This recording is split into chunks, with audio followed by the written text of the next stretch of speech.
If you're listening to this, then I'm dead. But not really, I'll explain in a moment why I've been starting my videos with that lately. But first, are you familiar with the amazing digital circus? No? Then why did you click on the thumbnail, dude? Do you just like hearing my unfiltered and unscripted thoughts and opinions? Well, I certainly hope so, because I suspect there's going to be a lot of that in this video. And just for clarity, there is no official digital circus magic crossover, to my knowledge. And any card designs I discuss here are purely fan speculation on my part. So just a heads up, none of this is real, and it's just me having some fun with a franchise that I love. Or maybe having some fun, I'll explain. I actually intended to talk today about the recent previews for Magic the Gathering's upcoming sets in 2027 instead.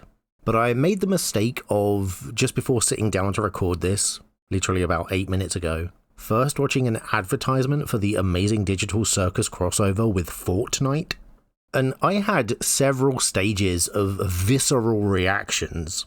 First, the advert is so on point. It's like a mini episode of the show, and I want to talk about that.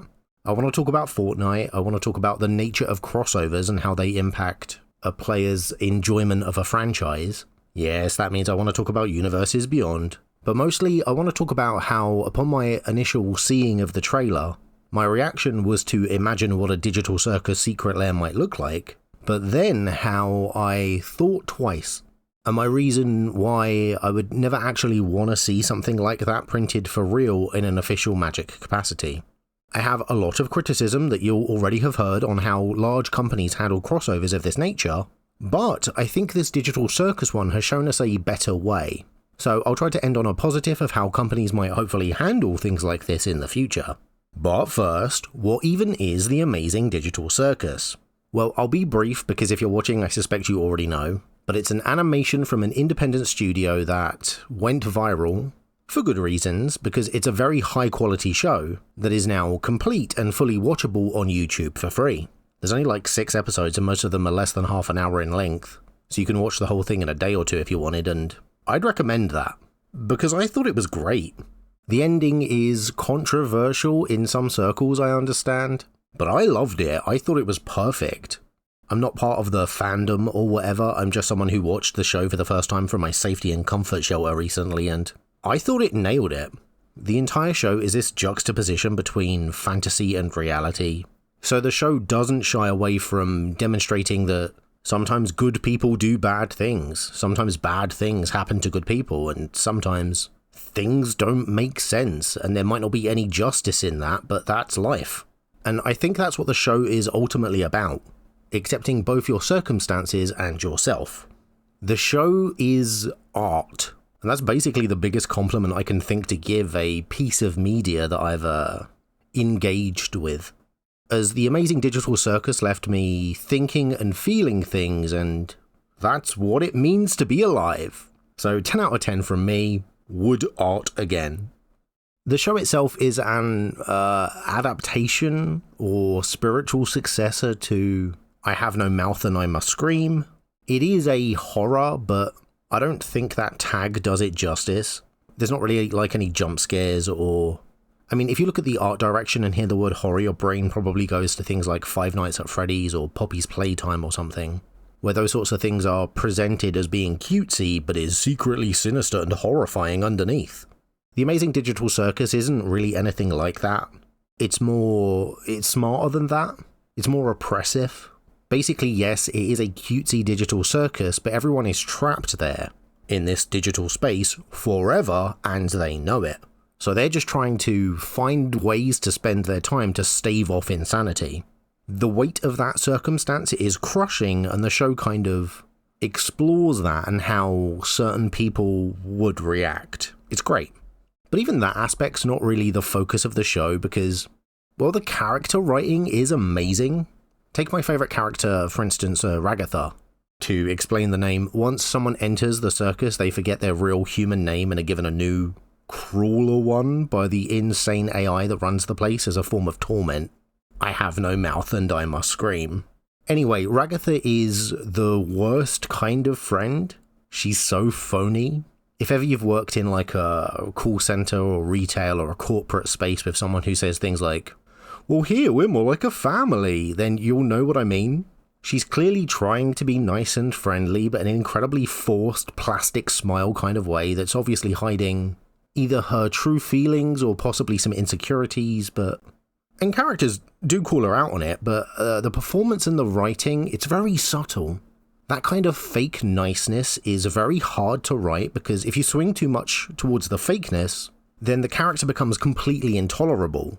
Swing too much towards the nicest and the audience would forgive the fakeness, the character becomes too likable, and then all of the other characters would come across as the bad guys when they roll their eyes at her. But Ragatha nails it. It is perfect character writing, she is phony and annoying, but in a way that almost makes you pity her. It's great. And even though Pomni, the Harlequin clown girl, is our POV and kind of protagonist character, the relationships between each other cast member are believable because the writing is just so solid. There's a lot of intrigue, it's very funny, the animation is gorgeous. So if you haven't already, go watch it, it's free, because from here on out I'm probably going to talk some spoilers. Before that though, I'll briefly address what's been happening with this channel lately, so if you're not interested in that or me, then feel free to skip ahead. Timestamps as always in the description below. But yeah, hey, good news, I'm not dead, or dying, and thankfully I have no plans to die either, though I probably will keep saying that in the intro because I think it's funny. Things have just been insane on my end lately, but in a really mundane kind of way, so I won't bore you with the details. But I'm alright, I've just not been in a position where I'm able to make videos in the regular way that I would, or have had the regular amount of time that I would to dedicate to them either. So I resorted to using my emergency backup recordings initially, just so that I had something that I could put out without missing an upload, and the time that I saved from doing that allowed me to create this slightly more formulaic visual template which, well, honestly, it's easier for me to put together a video like this. I'll admit it's not an ideal YouTube viewing experience, but it's the best that I can do right now, and I thought it's better to do something rather than nothing, so I hope you can forgive me. I'm actually out of emergency backup recordings now, so I'm going to have to work something out. Perhaps the visuals will become even more simplified, I don't know yet, but hopefully this whole situation will end soon. Because I've missed like a month, I actually have a load to talk about. I even forgot that Amsterdam Magicon was happening. As I mentioned today, I was going to talk about those previews from a couple of weeks ago, which, spoilers, I think look great. I'm really excited for that Pacific Rim set, but I'll save that for another video. I imagine the iron's already cold on that topic anyway, so waiting another week or so won't hurt, I'm sure.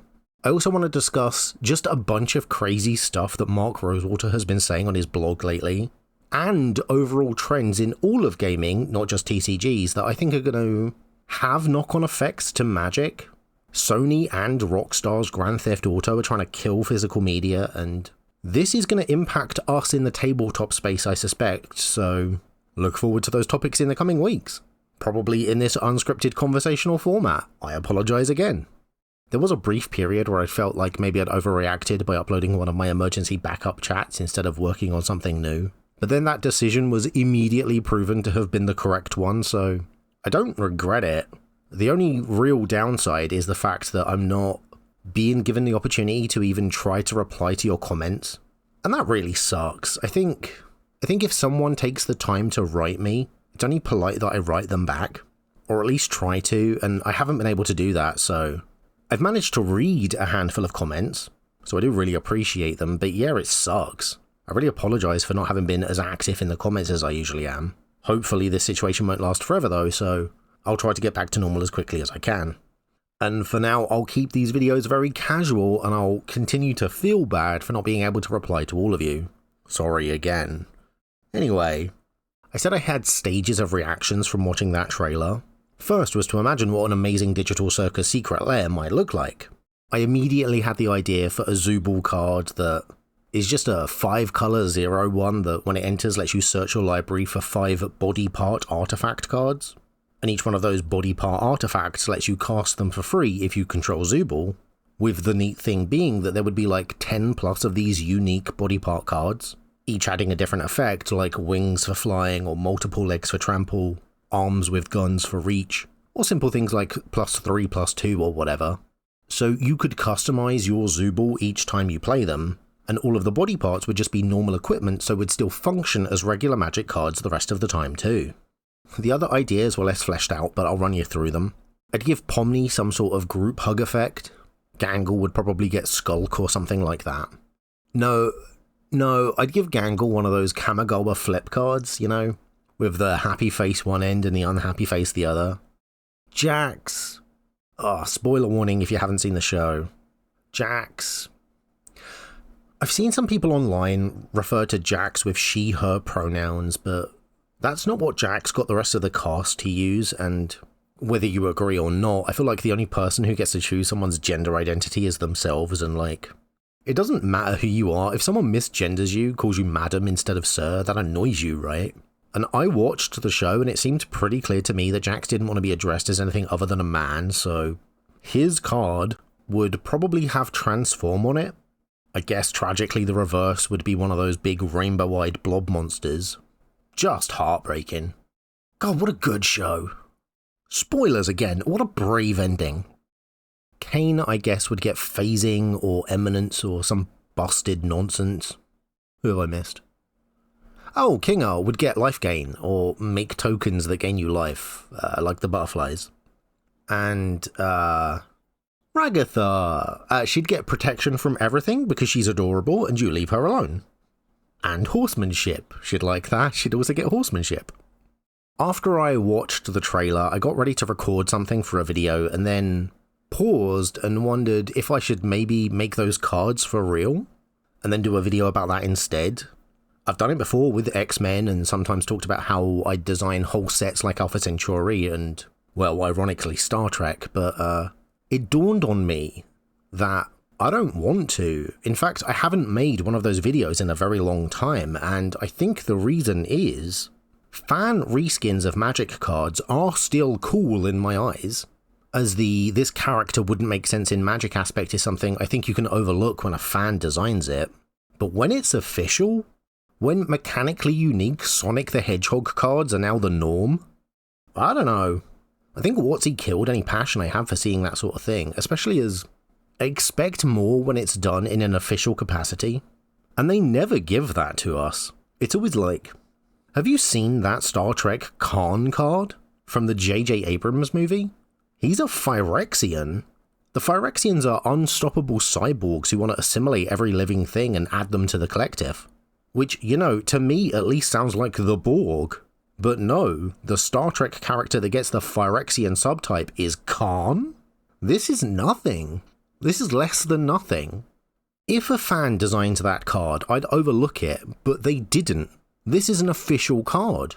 WotC want money for this? If it ends up being limited to collector boosters, it will be a lot of money.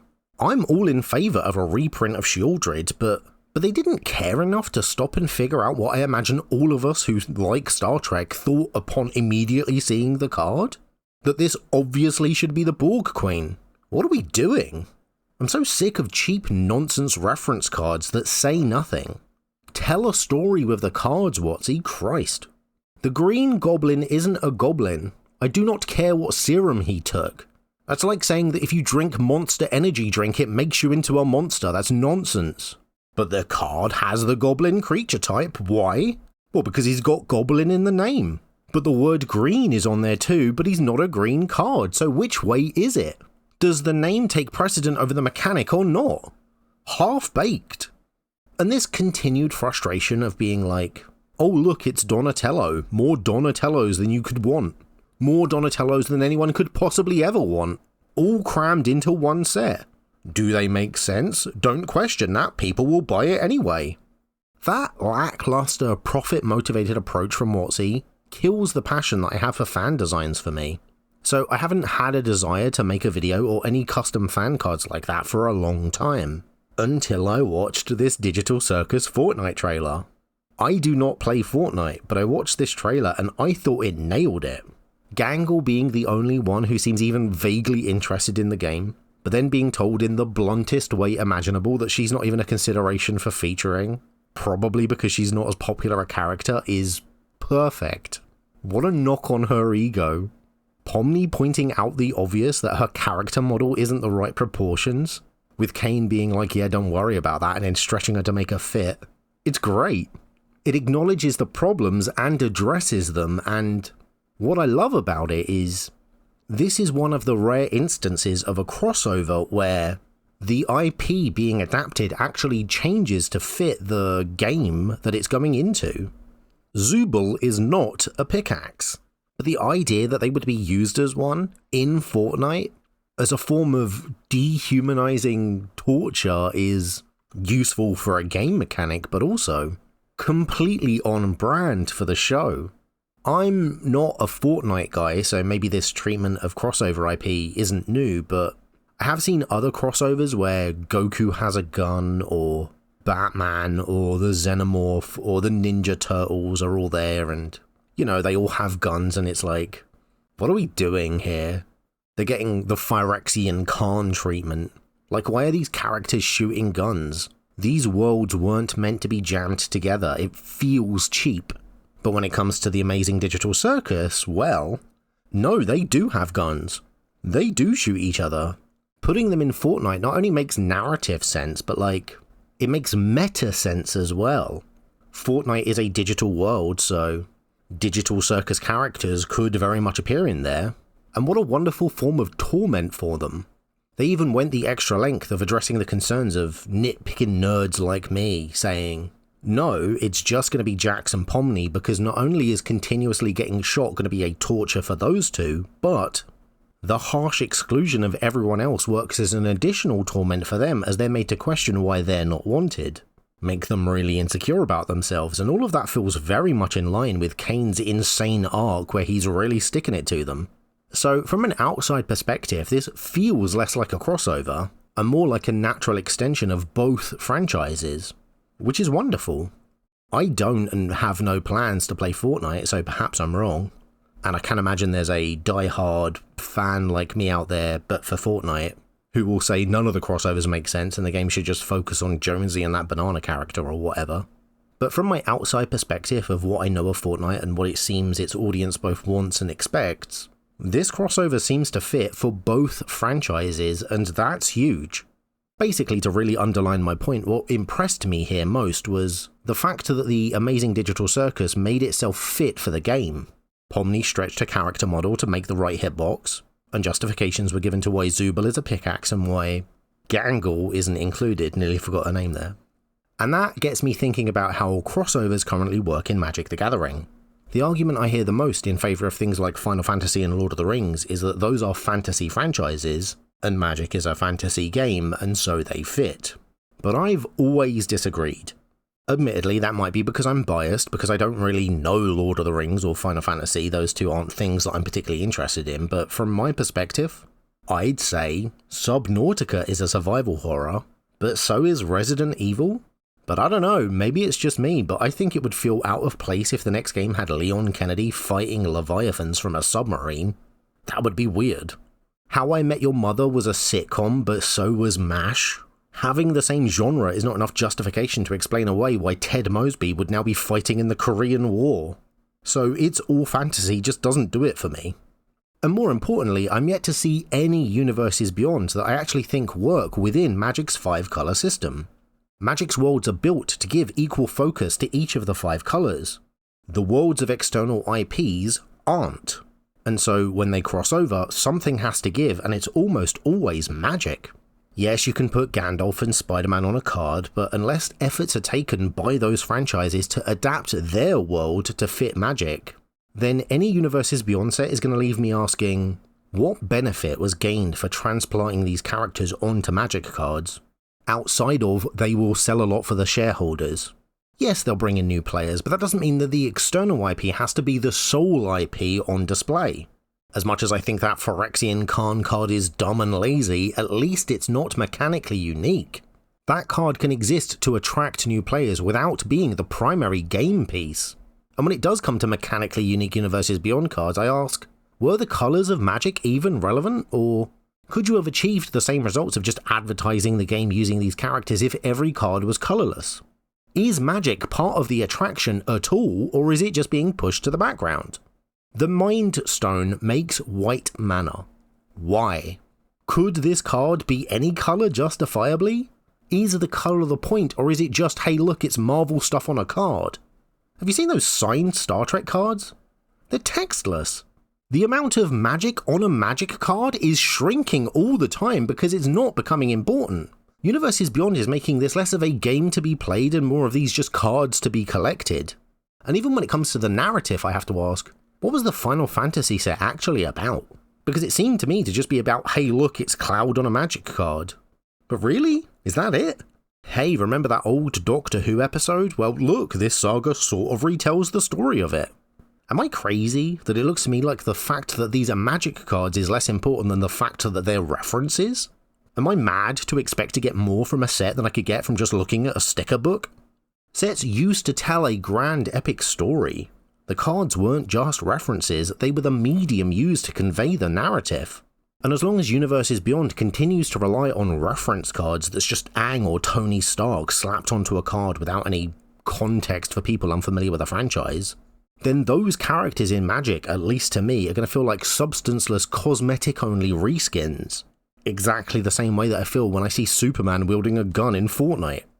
But that's not how the amazing Digital Circus is doing it. It knew what Fortnite was, and it adapted its characters. Pomni got stretched and Zubul got pickaxed to actually genuinely fit within the existing framework of Fortnite. And seeing that got me thinking of how external IPs could similarly adapt themselves for Magic. And I came up with 3 ideas. First, I thought about those Hatsune Miku cards where the Miku characters are dressed up like planeswalkers. That is a really good example of an external IP adapting itself to fit Magic. It's not narrative, but it is an homage to Magic's existing lore.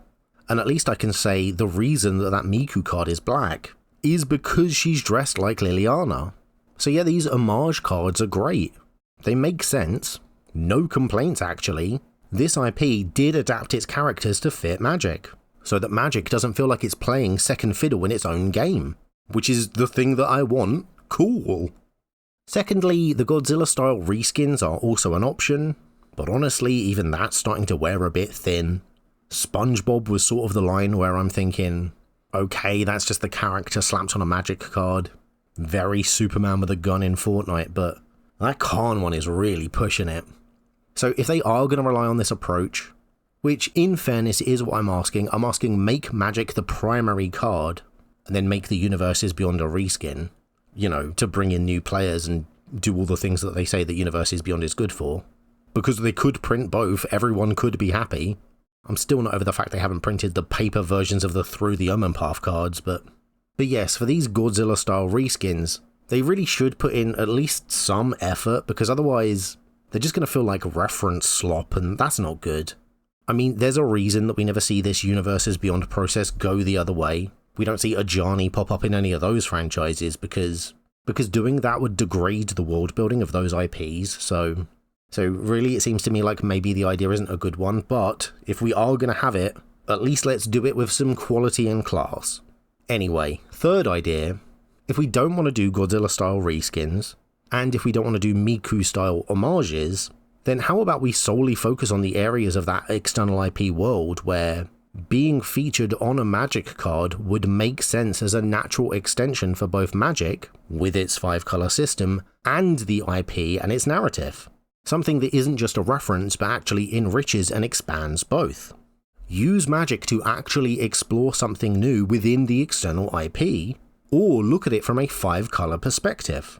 Don't just do sticker book references or bury Magic systems under celebrity signatures. For instance, we have a Hobbit set coming up. So if we were to do that here, I'd suggest rather than try to adapt the whole story, which wasn't intended to give 5 colors, 5 different perspectives the spotlight, meaning in that set coming out as it is, I expect it'll be the color pie that will need to bend to fit the IP and not the other way around, resulting in a set that will sell well, because it's got pictures of hobbits on it, but also one that I suspect will kind of make the fact that their Magic cards feel surplus. Like the characters could have been inserted into any old card game, again very Superman with a gun if you will. So instead, why not give us a set focused exclusively on the Battle of the 5 Armies? 1 for each colour. That idea to me feels like a Magic expansion, and would allow for some actual narrative from the set.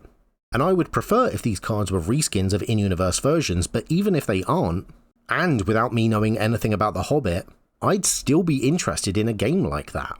because it feels like a natural extension of both Magic and the IP. And maybe you might say that The Hobbit doesn't have enough characters or lore or whatever in the Battle of the Five Armies story to pull that off perhaps, but first I'd say, well, they managed to make a whole movie out of it. And secondly, my answer to that would be, well then stretch the IP like Pomni then. Make it work. Magic is the game, the IP should adapt to us. Who were the generals in those 5 armies? What equipment did they bring?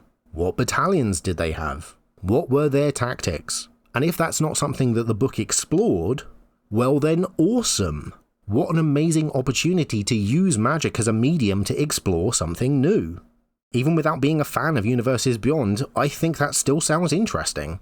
So those are my thoughts on how Magic should handle external IPs, inspired by what seems to me to be the fantastic integration of the amazing digital circus into Fortnite. But what do you think? Would you like to see more Miku-style homage cards? Would you play a set focused only on the Battle of the Five Armies? Do you like that Khan card? And what do you think of my digital circus card ideas, and how would you design your own? Let me know in the comments below, and even if I don't reply, I promise I will try my best to read them. Thank you for listening, and I will see you next time. Oh, and go and watch that show as well, it's really good. Let me know what you think of it in the comments. Brace yourself for that ending. That ending is, like I say, it really focuses on a juxtaposition between reality and fantasy, and sometimes reality is hard, and so is that ending. God, it was so good! Thank you very much for watching this video, and thank you to everyone that supports me, like 27 publications, Eggboy the Particle that permeates all existence, Blank Space, Wanpako Jozu, Miss Murder, a random Patreon, and the rest of my patrons whose names are on screen now. I'd also like to thank the sponsor for this video, me and my Patreon page, where you can get your name credited on screen too. Check it out in the link in the description below. Hit the like button, leave a comment. I think we need to abandon the idea of getting a victory royale. Perfectly awful. What delicious sin. And most importantly, subscribe and share this video with a friend. Hit the notification bell and do all those things the algorithm loves. If you agree or disagree with any of my points, or you want to see me do a video on another subject, let me know, and I will see you next time.